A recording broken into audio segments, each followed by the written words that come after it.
So today, I'm back with one of the most intriguing yet controversial stuff from the Chinese Room dev's new development update video and the aspects of Vampire the Masquerade Bloodlines. To state, it's in right now. Okay guys, this time the new dev dairy is about the weapon and combat stuff. Now, before we move on, I would appreciate a sub to my channel, and after watching my video, if you got valuable info here, leave a like and let me know in the comments below about the other gaming news you want me to cover next.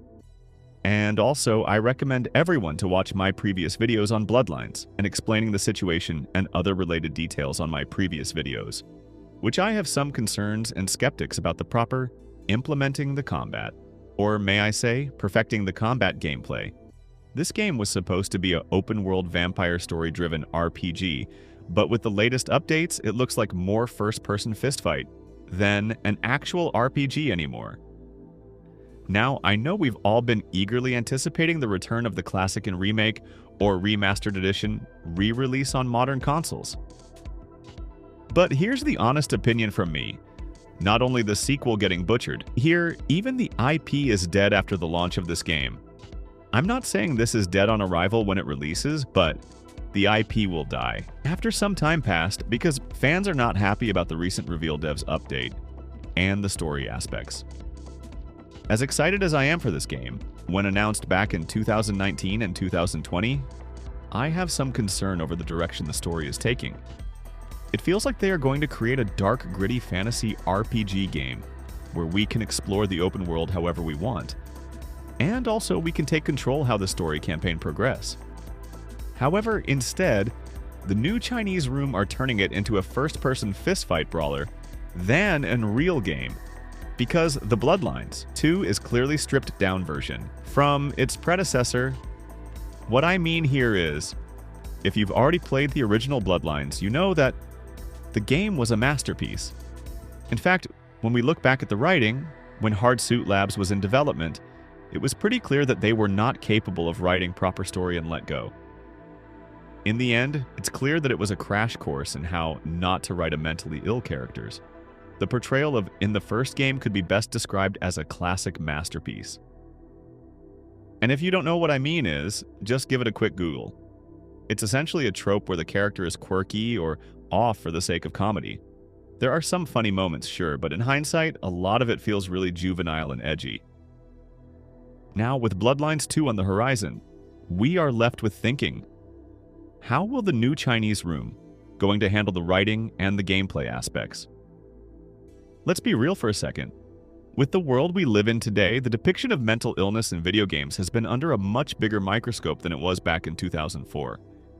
And that's a good thing. If Bloodlines 2 includes more open world with let us choose what we want to be like in character and how to progress through the game, how we want to will be a welcome thing. If you ask me, I'm sure their portrayal will be much more grounded, serious, and respectful. We're probably not going to get the same wacky and quirky character stuff we saw in the original.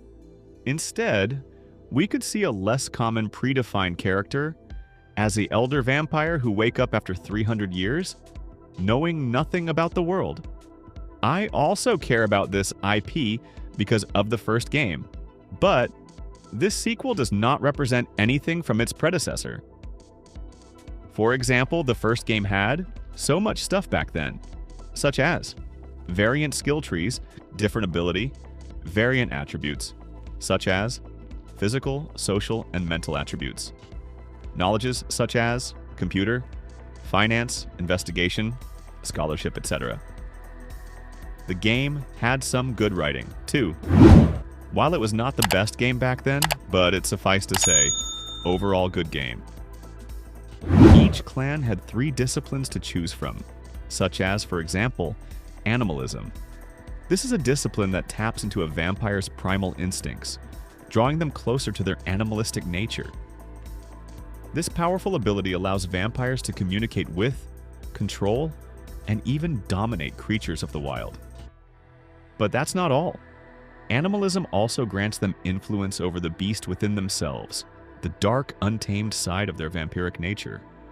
While animalism is most commonly associated with the clans that are more detached from humanity, For example, the Bruja, Gangrel, and Nosferatu, it holds particular sway over both mortal and vampiric beasts alike.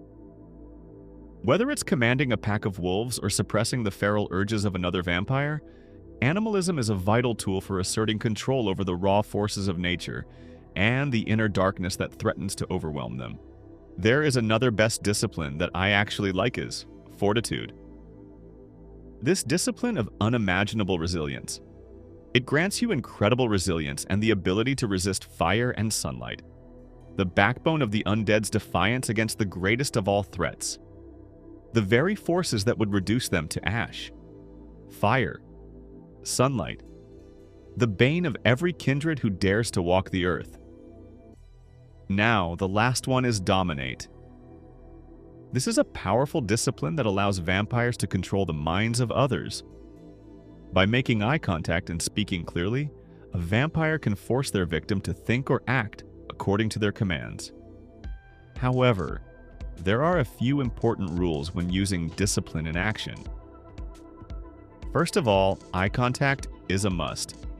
The vampire must look directly into the target's eyes. Second one being clear communication between the clan and the NPC characters. The vampire must speak in a way the target can clearly understand. Third one is generation limits. Dominate doesn't work on other vampires of lower generation. And the last one, being no self-destruction. You can't make someone harm themselves or go against their true nature. Now, with that said, let's jump into the topic. Okay? Now, in this dev diary, they specifically talk about each playable clan's combat mechanics. We already know the game will launch 4 playable clan to choose from. If you want full details, I'll recommend you to watch the full dev's diary on the official Bloodlines 2 website or the World of Darkness page. I'm only going to cover only the basic stuff shown in the dev's diary. As you can see, we got basic melee combat with kick, punch, and counterattack. Looks like a stun block to me. While these are basic in any other RPG games, there is also dash ability, which regardless of whichever clan you choose will have the dash ability. Now, apart from that, there is telekinesis. With this, you can pull an enemy from far without getting noticed, and quick execute them with easily breaking their necks in a snap. You can pick up the dropped weapons from them, and pick up barrels, bottles, ashtrays, or any other stuff to throw them towards the enemies. That's why even if we do get a good Bloodlines 2 sequel, I think it's safe to say it won't be the same kind of characters we saw in the original game. People have different opinions on this matter. People are much more sensitive to the topic of mental illness now, and I'm sure the developers are aware of that. They won't want to risk offending players or making light of something as serious as mental health. And I'll wrap up the video here on everything we know about Bloodlines 2 so far, straight from the dev's diary updates. It's clear that there's still a lot of mystery surrounding this game. As always, these things could change in a heartbeat, so you'll want to stay tuned for more updates. If you're hyped for Bloodlines 2, don't forget to hit that like button, subscribe, and ring the bell so you never miss an upload or any new future contents here. Drop a comment below what you actually thought on this game. Until next time, see you guys on the next one. Peace out.